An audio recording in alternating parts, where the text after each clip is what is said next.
Bismillahirrahmanirrahim. Assalamualaikum warahmatullahi wabarakatuh. Halo teman-teman semuanya, perkenalkan nama saya Nurul Istiqomah dengan NIM 11920200182 dari kelas PAI 6E. Pada video kali ini kita akan membahas materi mengenai sumber-sumber pembiayaan pesantren, di mana video ini dibuat untuk memenuhi tugas mata kuliah telah pesantren yang diampu oleh Ibu Dr. Hajah Ratu Suntiah MAG. Baik, kita akan membahas mengenai sumber-sumber pembiayaan pesantren. Apa sih yang dimaksud dengan sumber-sumber pembiayaan pesantren itu sendiri? Nah, yang dimaksud dengan sumber-sumber pembiayaan pesantren adalah bisa kita katakan dana yang masuk ke pesantren, yaitu sumber-sumber di mana bagaimana pesantren itu mendapatkan dana yang digunakan nantinya untuk berbagai aktivitas dan berbagai kebutuhan pada suatu pesantren. Karena kan untuk menjalankan fungsi dari pesantren itu sendiri tentunya perlu juga yang namanya dana agar menunjang ketercapaian suatu fungsi dan juga tujuan dari pesantren itu sendiri. Nah, perlu juga kita ketahui bahwa pada penggunaan dari sumber-sumber pembiayaan pesantren atau penggunaan dana itu dapat dikelompokkan menjadi dua.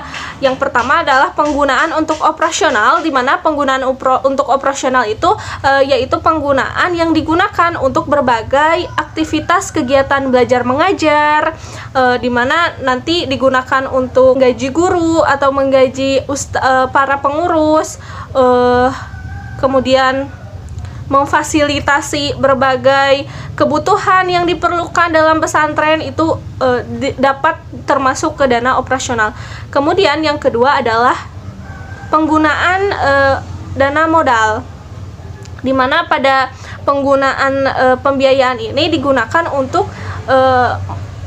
modal seperti membeli tanah untuk lahan nanti pesantren dibangun, yang seperti itu.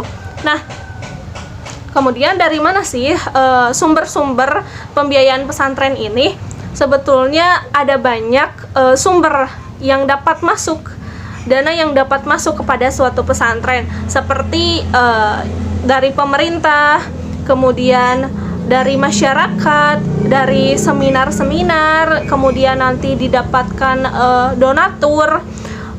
Tapi biasanya sumber-sumber pembiayaan pesantren itu yang dari internalnya itu dari para santri itu sendiri, seperti dari pembayaran SPP, kemudian ada pembayaran iuran bulanan yang mana nantinya itu digunakan juga untuk memfasilitasi santri-santrinya, dan juga untuk membayar gaji lah gitu istilahnya kepada para pengurus-pengurusnya, kepada para ustadz-ustadznya.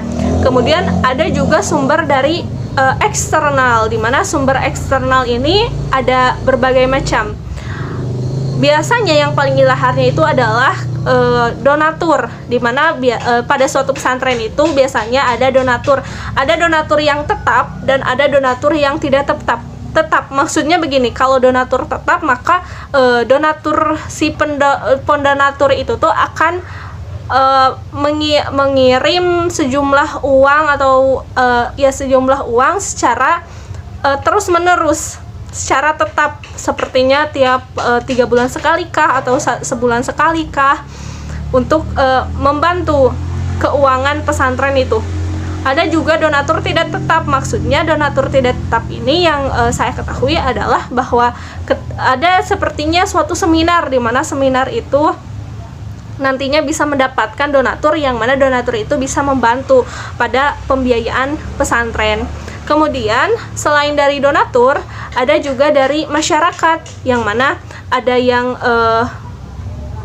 menginfakkan sebagian hartanya ke pesantren itu, suatu pesantren itu, untuk membantu pembiayaan pesantren. Kemudian dari orang tua santri itu sendiri, karena kan sebagaimana anaknya itu bersekolah gitu di suatu lembaga pesantren itu, maka untuk menghargai jasa yang telah dilakukan oleh para gurunya, pengurusnya, mendidik anak-anaknya, maka orang tua biasanya juga memberikan suatu infak sedekah untuk membantu pembiayaan pesantren.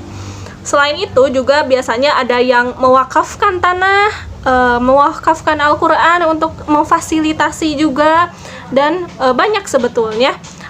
Ada juga yang hibah, sedekah, dan itu juga itulah yang termasuk ke dalam sumber-sumber pembiayaan pesantren. Kan pesantren itu ada 3 jenis. Ada pesantren tradisional, modern, dan juga pesantren semi tradisional dan modern. Yang saya pahami bahwa biasanya sumber-sumber pembiayaan dari pesantren tradisional ya dari donatur, dari para santri itu sendiri yang membayar iuran, SPP, dan lain sebagainya. Kemudian kalau dari modern dan semi tradisional modern itu biasanya ada bantuan dari pemerintah, karena kan dibangun juga suatu sekolah formal di dalamnya, maka pemerintah juga ikut mengucurkan dana untuk membantu guru-gurunya, menggaji. Kemudian ada dana BOS untuk membantu memfasilitasi sekolahnya dan lain sebagainya.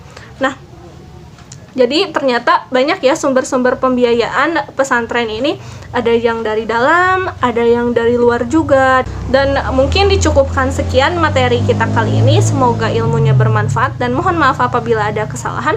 Akhirul kalam, wassalamualaikum warahmatullahi wabarakatuh.